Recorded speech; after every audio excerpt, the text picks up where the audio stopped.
So should we start?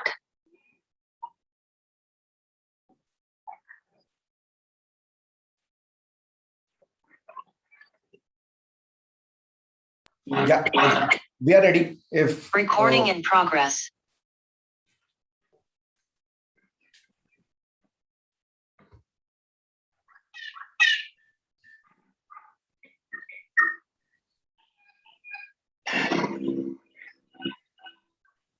All right.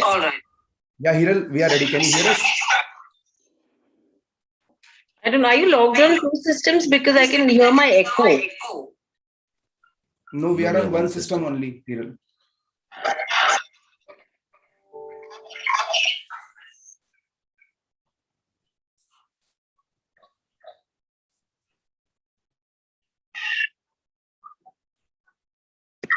I just muted and checked. I think echo is not from our end. I know what's the issue. 1 second.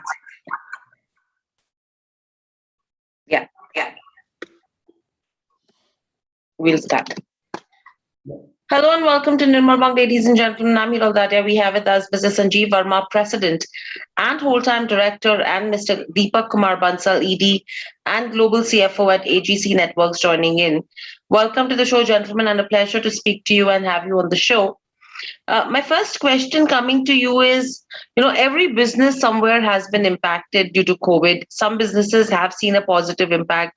Some businesses have seen a negative impact. How has the transition been for you if you have to take into consideration the last 12 to 18 months? Okay, I think that's a good question. Yes, so the transition has been pretty slow to start with. I think we are a people-led asset, so any transition requires that, how our people transition into that. I think there's something unprecedented. I think our offices still remain to be, kind of a quasi-functional in some markets, and in some markets we still continue to operate largely remotely. On the other hand, our customers, some of them, of course, for example, in the US have started to open up, but some of them are still pushing ahead as to when they will actually mandate people to come. And it's kind of a bit of a confused state with regulations, government mandates, city-state mandates, stuff like that.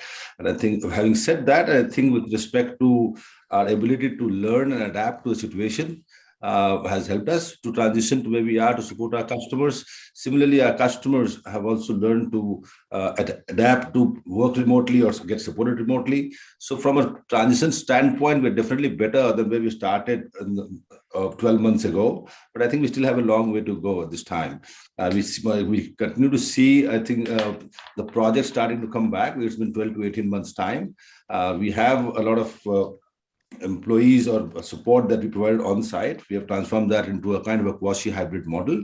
We expect it to continuously improve, but I think overall the transition is still slower, and we expect it'll take some more time before we come back to accept the new normal of working in a manner that we have been doing now. Right. So overall, if you go to see in terms of where business goes, one thing that impacted the company was the semiconductor chip shortage. How big an impact was that to your company? So I think so there are two ways to look at it. One, of course, we have two sets of businesses. One, of course, our technology product business. We usually work on a cycle of 90 to 180 day of inventory lag. So I think so we didn't get hit immediately, if you may, but I think we have seen a delay in our product business between 4 to 8 weeks time, and it also depends upon the pressure we have had on the logistics and supply chain overall. So some markets have been affected more than the other. The US has been relatively less impacted compared to our Middle East or other Asian markets, because the supply on the US side, of course, because of volume, the suppliers are more inclined to supply towards this side. On our project business, where we partner with technology products, once again, we have seen some pressure in the US, but more pressure in our Middle East and overseas markets. So yes, there has been a delay between 4 and 16 weeks, depending which part of the world you are. The US impact has been a little less, the markets have been more. And I think we expect for the next 1 or 2 quarters, the semiconductor issue to continue to have some pressure on us. Okay. And by when do you see the issue getting resolved? I think over the next 2 quarters. And has this actually had a change in terms of pricing as well due to the shortage? Yes, so there has been some change in pricing as well. I think we are adjusting the prices based on that. So there has been some pay, not only just because of semiconductor, but overall supply chain, logistic freight, everything has moved up. So there has been a price change between 15% ballpark with respect to the raw materials and stuff like that. Right. So all of these increases have been passed on, right? I think it's, as I said, I think you cannot just pass on immediately the Correct. effect earlier on, but yes, now it has been adjusted and passed on. You're right. Right. And overall, when we see your PNL as well, the finance cost on the PNL has reduced considerably in the last 2 quarters. And that's clearly reflected in your overall profitability as well. So, number one, what has led to this reduction in terms of interest costs? And number two, is this something which is expected to continue over time from here on? I'll let Deepak, my global CFO. Yeah, thanks, Hiral. So, if you see our balance sheet, our debt have consistently been going down. In FY21, which was last year ending March, we repaid 286 crores of debt to the banks and financial institutions.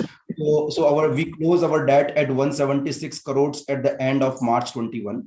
We repaid further in the Q1 of this year. We repaid another 30 crores to the banks. So our debt levels have consistently been reducing. At the start of the FY21, our debt levels were at around 460 crores. Now our debt levels stood at less than 150 crores.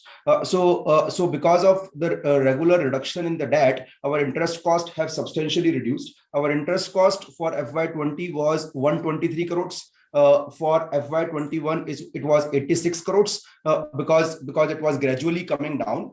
Now let's say going forward, our interest cost is going to be in the range of maybe 12 crores to 13 crores a quarter. That's what we are estimating interest cost as of now, basis the current debt ratio levels we have. So what's the current debt to equity ratio? So the current debt to equity is like we have a debt of only 145 crores, but we have the net worth of close to around 250 crores. So our debt is maybe close to around 0.6, 0.7 of our equity. Okay.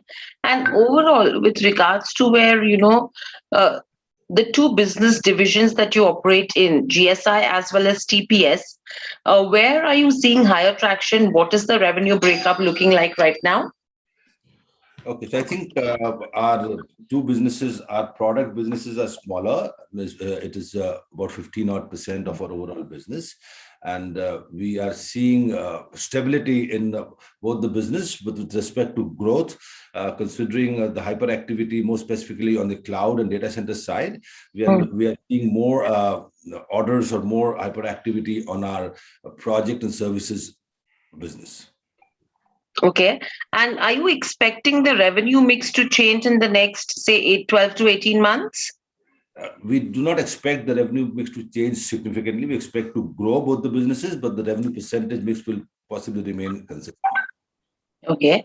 Apart from that, and if you have to talk about your recent acquisitions as well, you acquired a US-based company, Black Box Corporation. What are the synergies of this acquisition? How much will it add in terms of our profitability, or say on the margin front or on the top line front? Okay, so let me take that. So the Black Box we acquired in January of 2019, which is almost like 2.5 years back from now. So the Black Box acquisition gave us a huge growth and as well as the platform to grow further. And primarily we have increased our footprint with the Black Box acquisition in US, which is the world's biggest market for the services what we do, and also in Europe and Latin America, and expanded our horizons in APAC and other regions with respect to that. Now when we acquired Black Box, the Black Box was a public company in US. We made it private, and after that we really transformed the Black Box, because Black Box when we acquired was not doing good on the profitability side.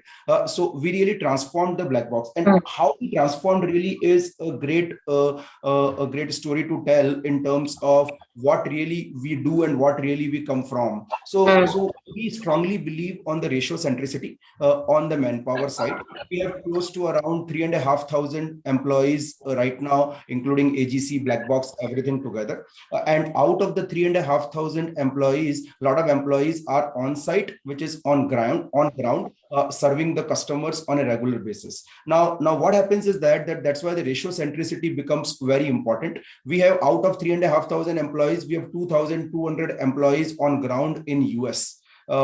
We have the balance employees in Europe and all those where. So all these employees includes the technicians which go to the customer sites on a regular basis. Now what happens is that when you look at a ratio centricity, we need to maintain in terms of a specific set of the revenues, how much is the really the manpower required to serve that type of revenue. So what we have done after the acquisition, we have revisited those ratios. We have benchmarked with the industry standards.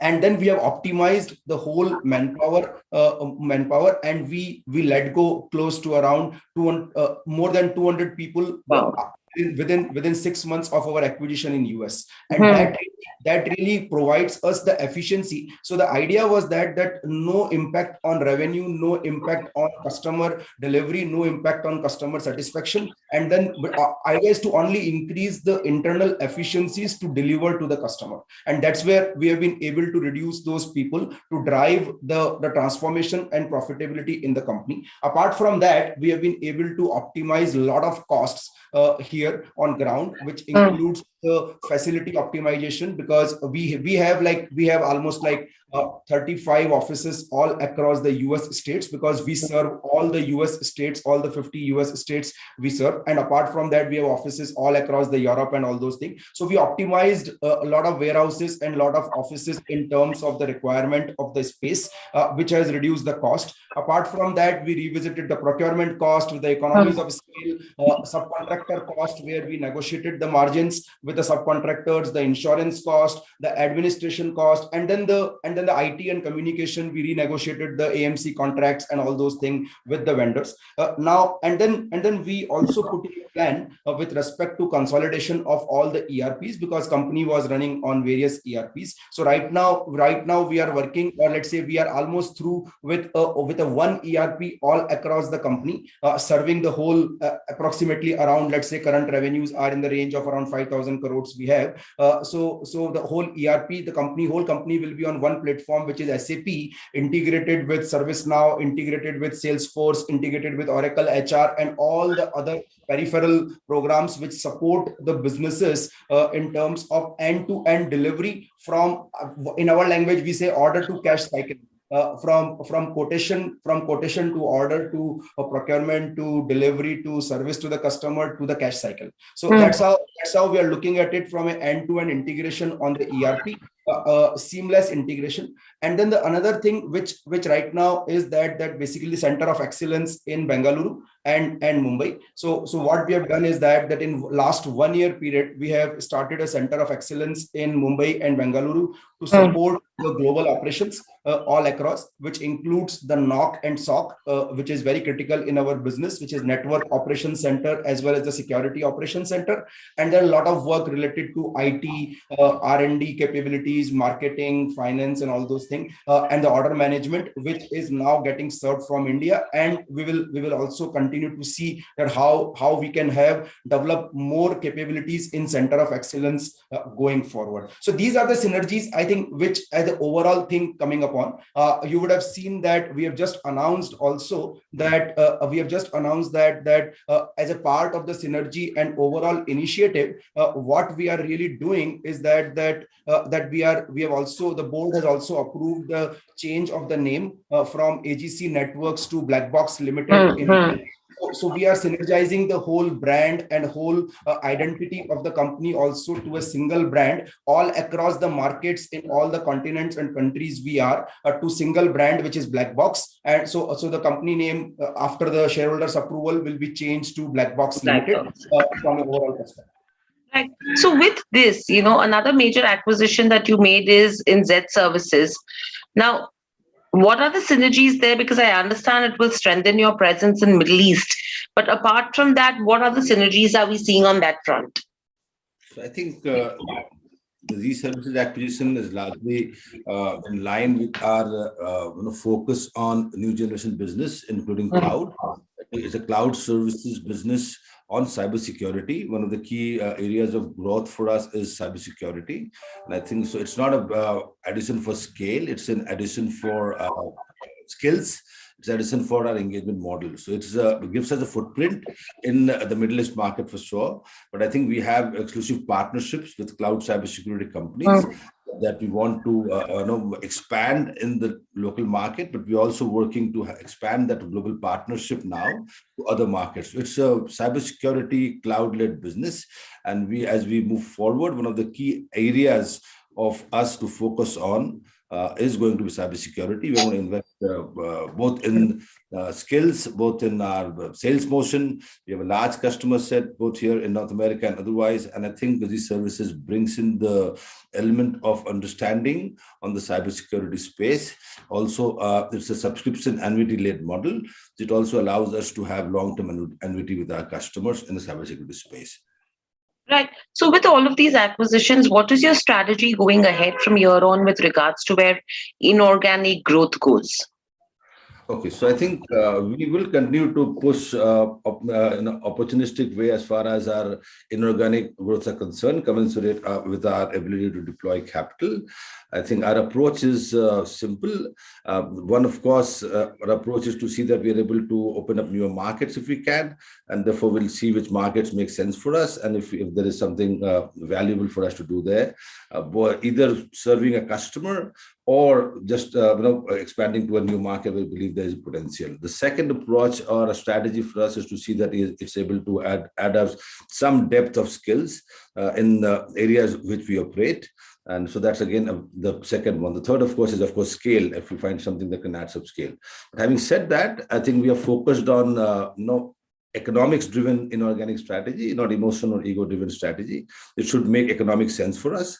It should be accretive to us in a short-term time, and we should be able to transform. So therefore, I think keeping in mind that we're looking at either geographical expansion or solutions or skill practice that can come in or provide some scale. So that's the basic framework.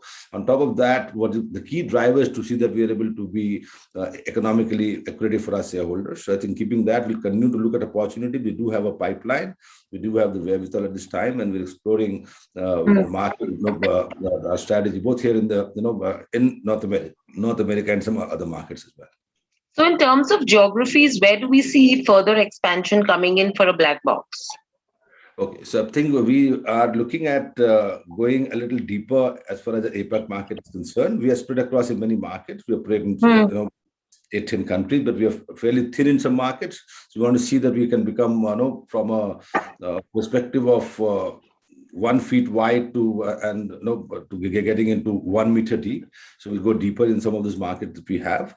We're also looking at expanding and creating focus in Latin America market. It is a strong market for us. I think we are still, we operate in Brazil and some other smaller countries, but we have a potential there.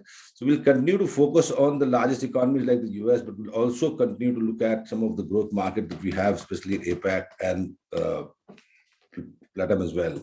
From a perspective of as we look at from a solutions perspective, we also are following where our customers' footprint go. For example, the data center, if you see the hyper investment, India is also going to see that very soon, billions of dollars. So it is driven by a customer demand as well. So we also follow a customer as to where the customer takes us. So we have been working in Sweden, for the matter, for the last 4 or 5 years' time. We have quite a bit of boots on the ground, and that was led through a customer, right? And I think we have a large customer of a very, very large potential there. So looking at the overall, where do we need to go based on the market situation that we believe there's a potential, where do we go based on what our customers want to be as well. But clearly we're looking at expanding in APAC, LATAM, and of course, some of the existing market that we have, we want to go deeper and wider. Right. So that's going to be a great strategy to watch out for. Now, with this strategy, another thing that you're focusing on is think global, act local. Would you be able to elaborate more on this as to how are you implementing the same?